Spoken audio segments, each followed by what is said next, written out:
కొనసాగుతున్న పార్లమెంట్ సమావేశాలు నేడు ఎంపీలతో ప్రమాణం చేయించనున్న ప్రోటెం స్పీకర్. నేడు కుప్పంలో సీఎం చంద్రబాబు పర్యటన. 2 రోజుల పాటు సొంత నియోజకవర్గంలో పర్యటించనున్న చంద్రబాబు. నేడు కేసీఆర్ పిటిషన్ను విచారించనున్న హైకోర్టు. రైల్ రోకో కేసును కొట్టివేయాలని హైకోర్టును ఆశ్రయించిన మాజీ సీఎం. ఢిల్లీలో కొనసాగుతున్న తెలంగాణ సీఎం పర్యటన. నేడు ఖర్గే, రాహుల్ గాంధీతో భేటీ కానున్న రేవంత్. నేడు ఢిల్లీ సీఎం కేజ్రీవాల్ బెయిల్ పిటిషన్పై తీర్పు. బెయిల్ పిటిషన్పై తీర్పును వెల్లడించనున్న ఢిల్లీ హైకోర్టు. రేపటి నుంచి AP deputy CM Pawan Varahi అమ్మవారి దీక్ష. 11 రోజుల పాటు దీక్ష చేయనున్న పవన్.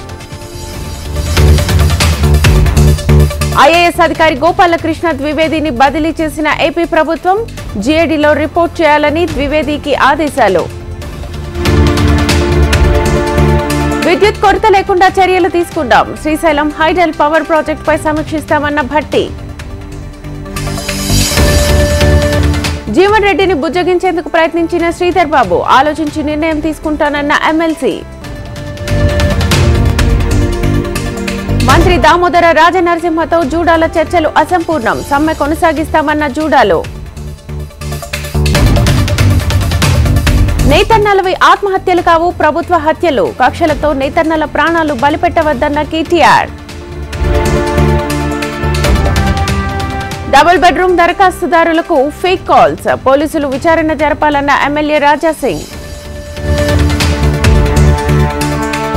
అమరావతి నిర్మాణంపై వేగంగా అడుగులు. కన్స్ట్రక్షన్ కంపెనీల ప్రతినిధులతో సీఎం చంద్రబాబు భేటీ.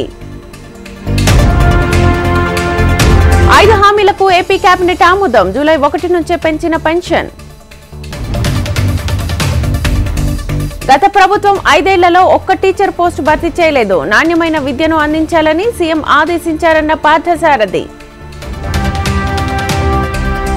అన్నా క్యాంటీన్లను పునః ప్రారంభిస్తాం. రాజధానిపై అధికారులతో చర్చిస్తామన్న మంత్రి నారాయణ. కష్టాలను ధైర్యంగా ఎదుర్కొందాం. మళ్లీ మంచి రోజులు వస్తాయన్న జగన్. శ్రీశైలం వెళ్లే భక్తులకు కొత్త రూల్. ప్లాస్టిక్ వినియోగిస్తే 1000 రూపాయలు ఫైన్. వికసిత్ భారత్ లక్ష్యాన్ని చేరుకుంటాం. ప్రజలు తమ విధానాలను విశ్వసించారన్న ప్రధాని మోదీ. రాజ్యసభ పక్ష నేతగా జేపీ నడ్డా. నడ్డాకు కీలక పదవి అప్పగించిన బీజేపీ.